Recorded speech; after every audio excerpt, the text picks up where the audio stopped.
Hello everyone and welcome back to another episode of Infinifactory. Do you know what? It's an absolute pleasure to record these videos. Every time we settle down here getting ready to do a puzzle, I'm always in a good mood. Let's have a look. Anti-Javelin Satallite is the next puzzle. Let's jump right into it. And it's the last puzzle of the first bit of the Resistance campaign. Right, and we've got a few chappies hanging out over here. So who can we talk to? Either of you doesn't look like it. We can talk to Nia and Dave. Let's talk to Nia first. Wow, you didn't even hold back. I did. They're scientists, not fighters, so they're... Kind of like me. Squishy? That's not how I would put it. Okay. Let's click on Dave. I've got a feeling it's going to be the same dialogue. It'd be nice Oh to no. have some of those anti-missile satellites since someone... Oh, and that stops him talking. So this time we're sending it into... Oh no, that was the output bit. Right, we're taking it out of the factory and reassembling. Kind of the same thing we've already done. There might be Easter eggs here. This almost feels like the same challenge we done a moment ago, but of course we've got a different thing to work with here. Okay, you can see the size of it is slightly different on this side. Is it me, or are they actually different at either end? This is going to be another tricky old puzzle, as I'm not too great at figuring out the logic. No. Okay, so when I was looking at this, I was sort of paying attention to the top, didn't really see that it was free across like that. So what's going to be the best way to disassemble this? We kind of learnt a little bit of a lesson last time. I've got a feeling sending these bits through first would be the better way to do it. You've got to think about how they get welded is another thing. Like, what's the most optimal way to weld this together? So if this is already one big unit, it would be to drop this down, these ones alongside it, and weld it at the back. And that sounds relatively decent compared to what we did before. So I think what we'll try and do is send out those ones first of all, which means that we're going to have one big straight line. So let's drag all of this out. I'm probably going to optimize it later on. That's apparently as far as it wants to go. Maybe there is actually a limit on that. Okay, so we could bring this thing all the way forwards, and then how would it fall down? In fact, it doesn't really matter how it would fall down too much because we're going to have those ones first. Actually, I'm not 100% convinced. What I want to do is plop these down below and then just see what happens. Okay, so let's speed this one up. It's too wide at the back, so all of that's going to... Aha, yes, but then that, of course, would push that down. Okay, okay. Maybe we don't have to do it quite like that. Let's say we put that thing over there. Would that still elevate it? I'm thinking that it'll catch the arm on the side, so it needs to be one further. No, it wouldn't be because it doesn't move. Oh yeah, it does. Wait. I'm having a hard time with this, aren't I? Okay, right, so now this thing's going to come all the way down. Those three go through. Then we have a little bit of technical difficulties because it gets separated. It's going to be a puzzling one, but that's the nature of the game. Let's just remove that because this was working for a moment. Then I remembered that this needs to have the items held up above it. So now it's going to drop back down and it will go around in a circle. You know, if this was sticky right here, it would be a lot more useful. But you can see, not having much luck so far with sussing this one out. So I was going to mess around with this thing dropping down, getting pushed back, and then some sort of detector extending this. Turns out that can actually push blocks up with other ones underneath, which is kind of annoying in this situation, but may turn out to be pretty useful. And I don't think we're really going to be able to use this idea, because if we put this thing on the side to be extended across, then it's going to hit the side of this thing as well. So you'd think disassembling this in a particular order would be relatively simple, but at the moment I'm kind of unable to come up with any solution. Okay, I feel confident at the moment. This doesn't always mean we're going to get things right, but check this out. I'm not sure how I sort of missed this already. It seems quite straightforward now. We drop downwards, we move forward, then we go up, across and down again. Now, if we look at the position that... Well, that was good, I pressed the wrong button. If we look at the position the arms on the side are in, they're down on the ground. They're ready to be sort of moved around and put straight back into this. But how do we achieve that exactly? Well, what I'm thinking is, if this was a little bit higher, then we could have a conveyor belt possibly directly underneath. This might be a little bit tricky, that pushes it all the way directly in. Yeah, it's going to need a lot of a tweaking. Anyway, that means if it's going to be higher up, then the way that we would want to do that is by having an elevator somewhere along here. So we may as well drop this thing down immediately onto the ground level and have our elevator probably somewhere around here actually, because there's a little step up. So that means that we can space this out a little bit and save on the footprint a tiny amount as well. So this is just one half of the puzzle, isn't it? And we're doing good. So let's speed it up, because I'm going to make some refinements to this design and then we're going to be okay. So we get those 3 first, then the next 3 go through, then these 2 drop down, and that's where I think things can be slightly faster here. As you see, they all go in the correct order, then the second one goes in, but then it hits the next one and it causes a little bit of delay. Now as far as I can tell, it seems like each time these come through, that delay doesn't actually like stack up or anything like that. As you can see, that time it looked like something went funky, but we're also looking at it very fast. No, it doesn't actually stack up, but I do just want to make that a tiny bit more efficient, and then we'll move on to the other side. Okay, raise these up by 1 block. That takes out the delay and makes everything here perfect. If we jump through to the other side, this is what I was thinking of doing. We have the blocks push outwards like this. So it's going to push them over this way first of all. I figured 3 could be assembled together. We push them along, then another 3 get assembled, and then we detect that 2 sets have been created, like when they get pushed along. Then that retracts this and they go off in a different direction to where we create the 2 bits that go alongside, and then we detect that 2 of those have been created and then sort of release everything. It's actually sounding a lot trickier as I say it, but then I realised that dropping them in this way might be a little bit tricky. So I was thinking, what if we, instead of have all the system up here, what if we revert to having it back down the bottom? Now the reason I didn't do that is because there wasn't enough space to sort of drop 3 down onto a conveyor, but what we could actually do is have it like that and then have a block up the top here. So you have to get 3 of them together and then push them across.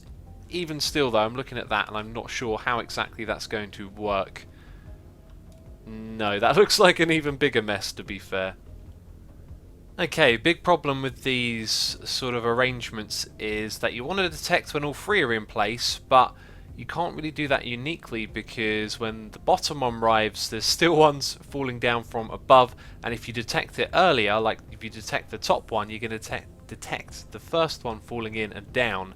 But what we can do so far, and I'm hoping I can find a way to make a little bit of a delay, and then maybe we have some way of sort of pushing these blocks off and onto a conveyor, which doesn't actually sound that difficult. Totally lost my train of thought. Let's watch this thing in action. So those 3 get created, then over here these 3 do, and then that thing up there works like a charm. So then we'd have to move those around and assemble them in a particular way, which I don't think is actually going to be too difficult. So it's a case of just separating these now and doing that on the right timing. So I'm not sure how I'm going to achieve that, but I think it's going to involve having a pusher at the bottom here to push it off to the side, which means we'd need one there. So our detector would actually have to move across and be over here now, which would mean it would behave the same anyway, so that shouldn't be too much of an issue. As you can see, it's constant trial and error, trying out things. And we'll get there in the end.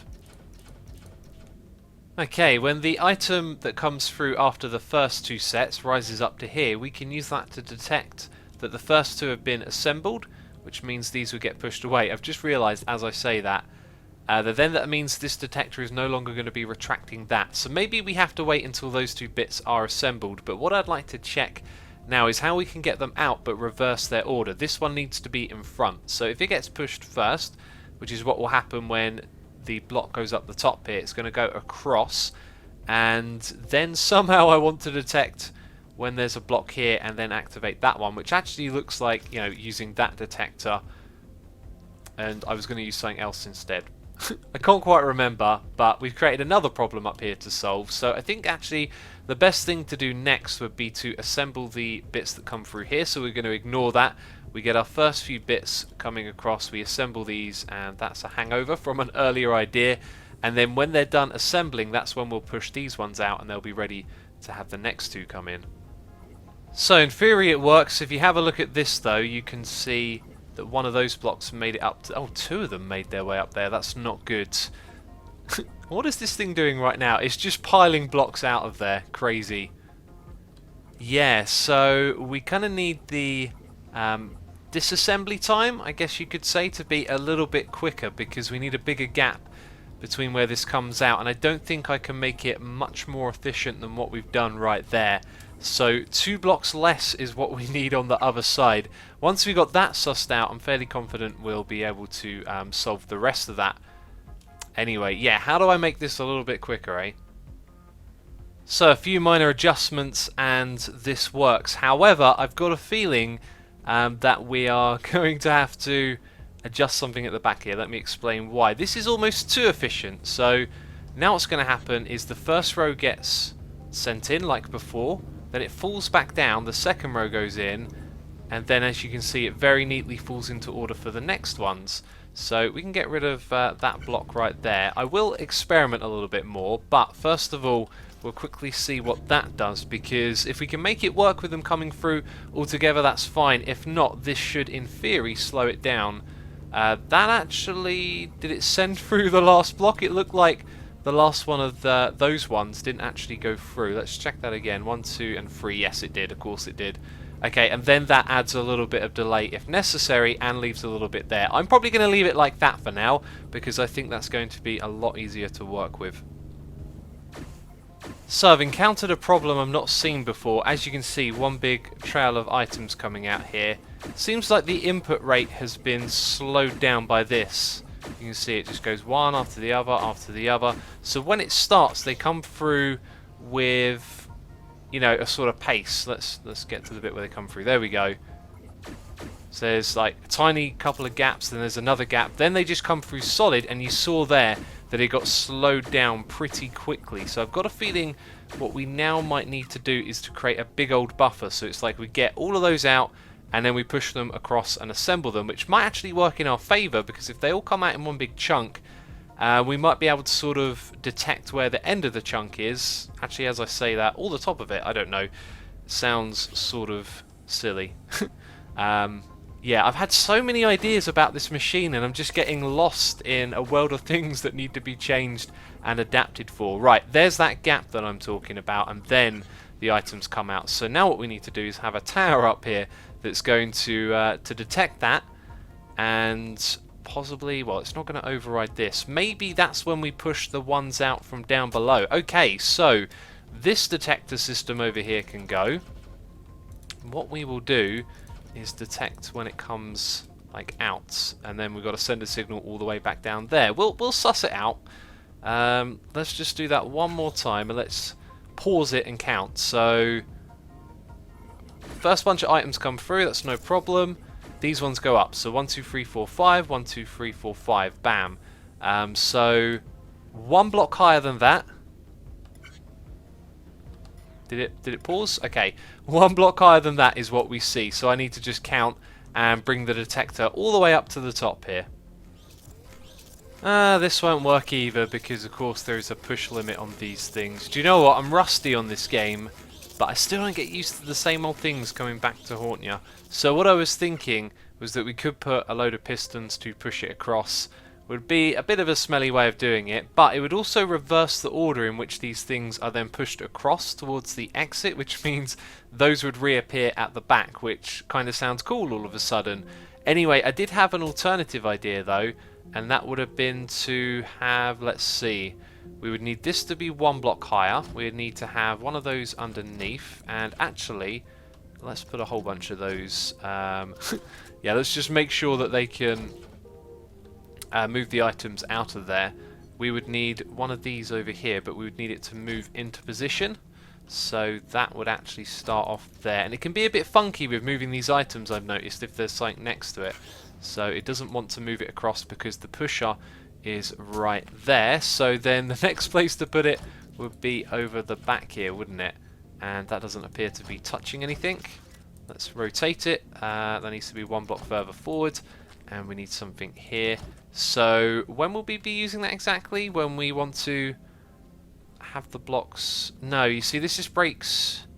Oh, no, of course, right. So the one that powers this one here, yeah, would then go down to the one at the bottom. So let's crudely redirect this around that one and down to this one over here. like so, and then speed this thing up. That looks kind of worrying, but I don't think we have to worry about that. Oh, we do have to worry about it tremendously. Okay, we need that to extend, so therefore it needs to be attached to something. See, this just happens over and over again. Trial and error, missing out on little things. Okay. So there it goes. Then they go down, and look at that. The output speed is going to mess this up. It's too slow. It's too slow. It looks like we have to go up then. Okay, it all looked really good a moment ago, and I think we might have to redesign the entire thing, because I think the problem here is blocks rising and falling is adding delay. As you can see, this thing is completely messed up, and it looks really good at first, but then you get to this bit and it pushes those ones over, which causes tons of problems. So let's stop. You see, I think what we need to do is have a conveyor belt here. We're going to remove that temporarily, and we're going to bring out our items like this, and we're going to drop them into the void. I don't know what actually happens when you do that. Have we done that before? I'm not sure if we have. So I want to see, look, they just whiz out at the same speed. That's the difference, isn't it? You need to process them like that first of all. So chances are we're going to need to basically have the same thing built, but we just take the items out a little bit differently to accommodate for that. How far down do these go? Oh. Okay. Fair enough, fair enough. That didn't reset everything, did it? No, it's still here. Okay, that's good. Okay, it's been a while since I last recorded. Took a break, came back to this, and felt rather diligent about doing all of this. This next stage has really flowed quite well, and there's a few moving parts that make all of this work. So that thing at the bottom is going to extend, that's going to retract, and this thing's going to extend, and then of course all of that's going to swap after. Does that thing actually need to extend? I think it may now be able to sit there permanently. I'm very confident about that, so I'm actually going to make that change immediately, which would mean we no longer need that, so the blueprint is slightly smaller. And if the layout here looks a little bit odd, if you've noticed there's a piston here, it's because of the way the pushes behave with other blocks. So if there was a block there, that wouldn't work. Anyway, let's now do this. So we're going to have that thing pushing the blocks up above. There they go. And then when they get to the other side, they come this way, they get sent across, and here's the bit, let's pause it, bam. So right there, no other blocks have come through yet. What I want to do is hopefully not rely on this timer over here, but actually put another sensor right here, because it's right next to where we want this to be, because then it's going to push those out, and if we can swap them around with some sort of conveyor over here, which I think would actually be really simple at this point, then we can assemble that together as these ones come in this direction. Dropping them either side shouldn't be too difficult at all. And yeah, these have been assembled in the correct order, or sorry, direction, and these are just the wrong way around. So I reckon the rest of this is now going to be quite easy, but what I want to do next is just test and see. If I look at that, looks like we've got plenty of time before the next block comes through, so we should, or may even be able to get away with putting a sensor on top of this. So let's give it a test together while we're recording. Let's spin that one around and speed this up. Bam, everything comes through, and now off they go, and the next ones go through into that bit. I think we actually just witnessed it working 100%. Yes, look at that, fantastic. And there it goes again, ready for the next one. Well, that has made me very pleased. It definitely has. I do believe we're about to witness this thing being done. Let's bring through the first blocks and then pause it. There they go.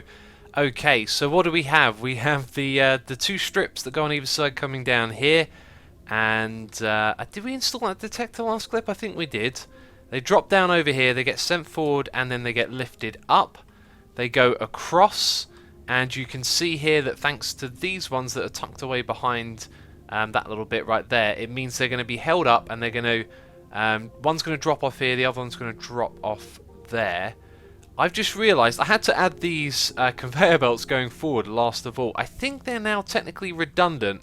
I think all of this is redundant, so what we're going to do is... Oh, we can't change it. Never mind. I'll experiment with that in a moment. Yes, so then the other bit is going to go around here. It's going to go in front, and when these two drop down, they're going to be at the right height and they're going to get welded together. So let's watch it in action. Let's also speed it up a little bit because we've seen this so many times. And bam, here it goes. Right, so it's going to knock those ones up. They're going to go across. That one's now in a stationary position, ready to go. They both get welded and they go forward. Now I just want to do a quick comparison. That looks like it. It doesn't look wrong in the slightest, does it? So what do we have to do here? Nudge it over to the side, which should be fairly straightforward. Once it's gone forward, we put another conveyor there. We need to keep it one block higher, and then it's just got to go in. So that's kind of it. We're pretty much there. I'll make a couple of modifications, and then we'll do our victory lap.